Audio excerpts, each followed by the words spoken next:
Na nossa última aula, nós conversamos sobre o poder da narrativa, o poder do storytelling. E agora a gente vai falar sobre um tema que atiça muito os sentimentos das pessoas: gatilhos mentais. Tem alguns gatilhos que se baseiam muito na curiosidade. Então, o ser humano ele é curioso por natureza. Alguns posts, alguns movimentos que nós fazemos nas redes sociais, utilizando essa curiosidade que é intrínseca do ser humano, a gente quer entender o que está acontecendo, a gente quer saber das coisas. Então, quando a gente sabe explorar muito bem a curiosidade, você prende a atenção. Quando você começa a abrir loopings de comunicação, por exemplo, agora você vai começar a mostrar um produto e aí de repente você dá uma passadinha assim e no canto tem um item que vai ser lançado, mas que você ainda não pode mostrar tudo. Mas aí você dá só aquela palhinha, sabe? E aí fala assim, mais pra frente vocês vão saber o que tá acontecendo aqui na loja, que vai mudar a vida de vocês. Nossa, aí a pessoa fica assim, sabe? É inconsciente, ela vai ficar ligada no seu conteúdo, porque ela vai ficar na expectativa de que cada vez que você for postar, você vai estar divulgando o que é aquilo que vai transformar a vida dela. O gatilho da curiosidade, ele desperta a nossa ansiedade, sabe? E, consequentemente, ele é muito interessante, porque as pessoas ficam ali sempre ligadas no seu conteúdo. Então, os algoritmos, né, como nós conversamos na aula passada, eles entendem que a pessoa está gostando, então eles entregam mais seu conteúdo para elas. É poderosíssimo essa questão de você saber abrir loopings, de você gerar uma expectativa nas pessoas. Lógico que o gatilho da curiosidade ele tem que ser muito bem trabalhado para suprir as expectativas. Você não pode fazer todo aquele movimento assim, né, de alguma coisa vai acontecer, tá acontecendo, blá, blá, blá. E aí quando você entrega, tipo, não tem nada demais, é uma besteira, é algo super simples que nem precisava disso tudo. Então, sempre que você utilizar esse gatilho da curiosidade, sempre que você for trabalhar o inconsciente das pessoas, cuide para que a sua entrega seja proporcional ao esforço que você tem na construção desse caminho, dessa narrativa. Não vai entregar uma coisa xixelenta e fazer todo um movimento assim, né? Aquela coisa, vai transformar sua vida, vai não sei o quê, blá, blá, blá.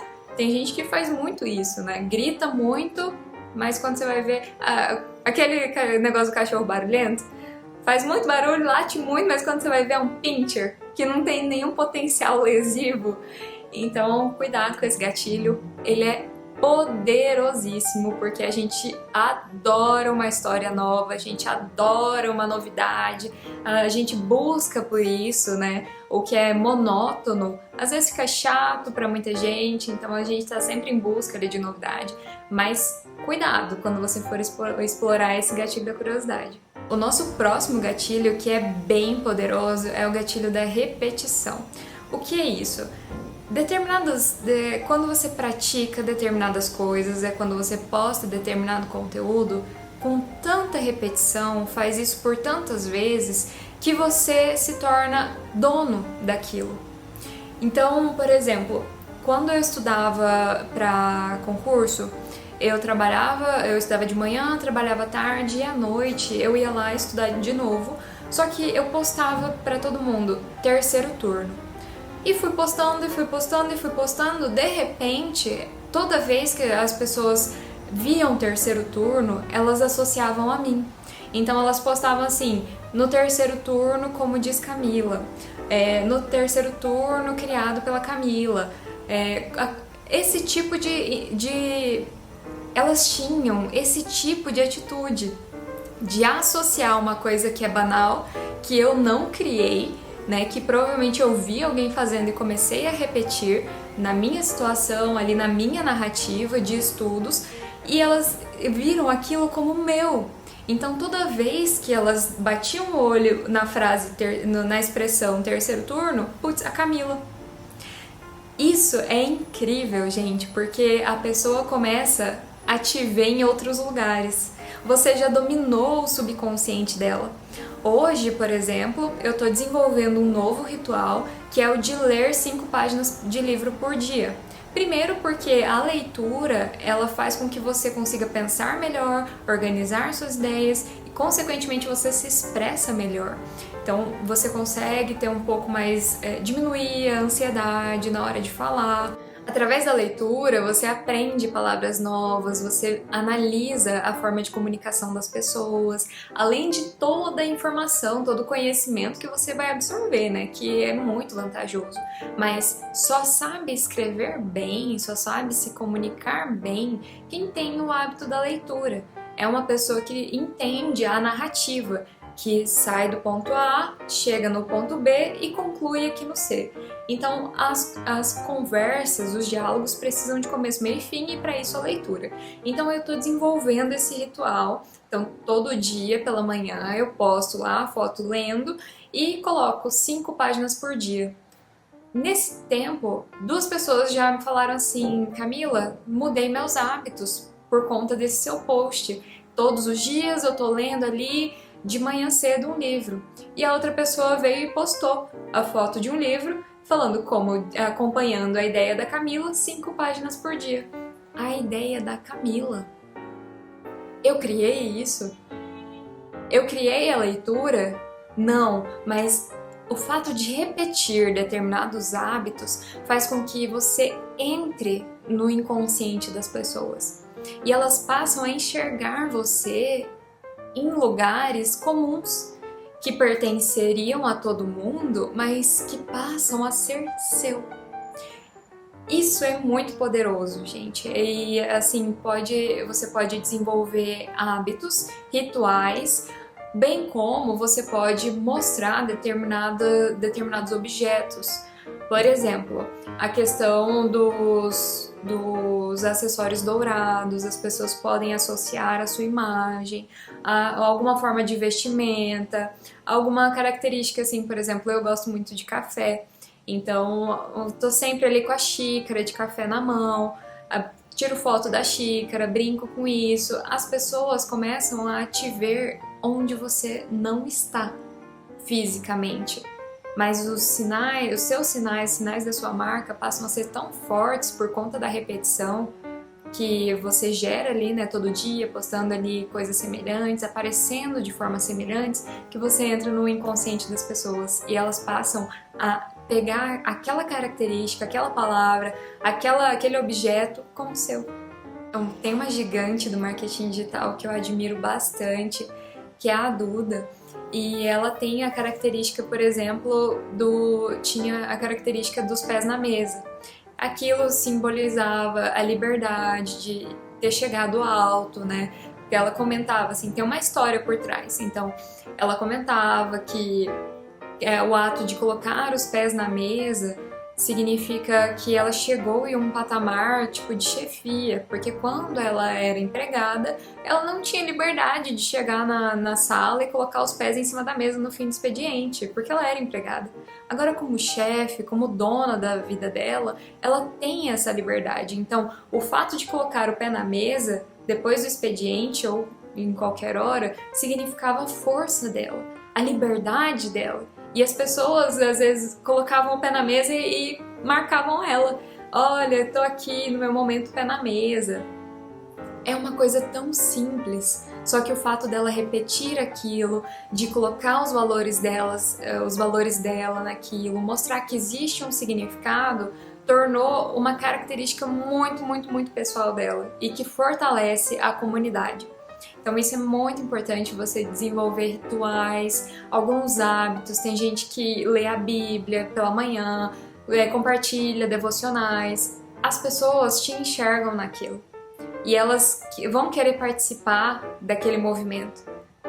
Então invista nisso, olhe para algumas condutas que você faz todos os dias e pense em como isso pode ter valor para a sua audiência, pode transformar a sua audiência, mas principalmente em fazer com que ela fique pensando em você. É mais chance dela se interessar pelo seu produto, se interessar pelo seu serviço, porque ela tá te vendo além do Instagram, em outros momentos fora da vida dela. Talvez quando você era mais jovem, criança, ali na pré-adolescência, você tenha vivenciado essa situação de você ter um paquerinha, né? Você até gostar de um menininho, mas você ficava ali desprezando ele e tal, pra fazer ele correr atrás, né? Criança fica ali desprezando, né, o menininho para fazer ele correr atrás. As crianças têm muito esse hábito. Então você pensa, não, vou desprezar e ele vai ficar correndo atrás aqui, amaciando meu ego, quando eu quiser, ele quer, né? E aí isso é legal, assim, pro nosso ego, e a pessoa fica meio desesperada, porque tipo assim, como? Ela não me quer. Eu tô aqui, eu tô fazendo tudo, eu compartilho lápis de cor com ela, né? A criança tem isso, e às vezes alguns adultos também, infelizmente, continuam repetindo essa atitude infantil, né? Mas você lembra desse movimento? Você já viveu isso? Gente, nada mais é do que o gatilho do descaso. E ele é muito interessante, mas não é para qualquer um. E eu não tô usando o gatilho do descaso aqui, é porque realmente não é para qualquer um. O gatilho do descaso, ele, assim, existe uma linha muito tênue entre ele e a arrogância. Como é que funciona no processo de vendas? O gatilho do descaso acontece quando você tem aquele cliente assim muito chato, que fica ali te abusando, só fica perdendo seu tempo, não quer fechar nada, mas quer um mar de informações, não sei o quê. Então, e geralmente ele funciona muito bem também com produtos de valor mais alto, de ticket maior. A ideia é você mostrar para aquela pessoa, para aquele cliente, que você não precisa do dinheiro dele. Você está fazendo um favor para ele, prestando seu serviço ou vendendo seu produto, porque você confia tanto no seu potencial, você confia tanto na transformação que você gera, que ele pagar ou outra pessoa pagar é indiferente para você. E assim, na boa, desocupa aqui meu tempo que tem mais gente para eu atender. Essa é a ideia.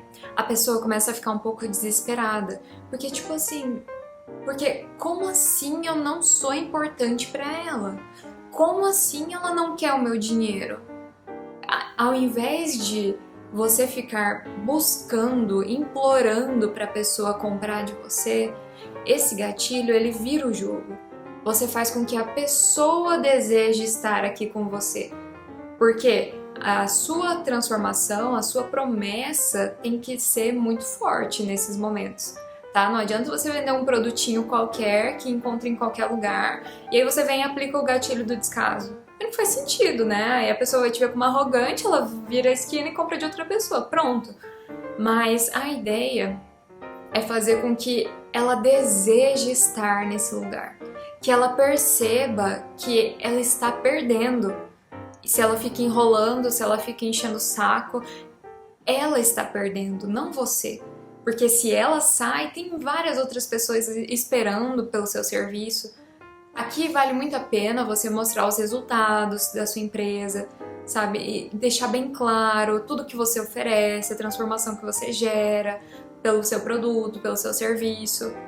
Mas muito cuidado com as palavras que você vai usar para não ser vista como arrogante, como uma pessoa desprezível, tá? Existe uma diferença muito grande entre você ser sutil e só colocar ali um ponto final na conversa, né? Ah, então beleza. Se o senhor não tem... Acontece muito, por exemplo, em quem fica pichinchando. Não, abaixa, abaixa, abaixa, abaixa. Essa pessoa que fica pichinchando, tem gente que faz só por hobby mesmo, tá? Não existe outro fundamento. Então, nesse momento da pechincha, você tem que mostrar, potencializar os seus resultados, mostrar o que você entrega e se realmente não cabe ali no orçamento da pessoa, tudo bem, muito obrigada, quem sabe em outra oportunidade a gente pode voltar a conversar. Acabou, encerra a conversa. Aí ela vai ficar, uai, mas como assim ela não tá desesperada para vender? Não, porque você confia na sua transformação, você confia no seu produto, então você não precisa estar desesperado para vender. A ideia é essa, mas cuidado. Cuidado para não ser arrogante.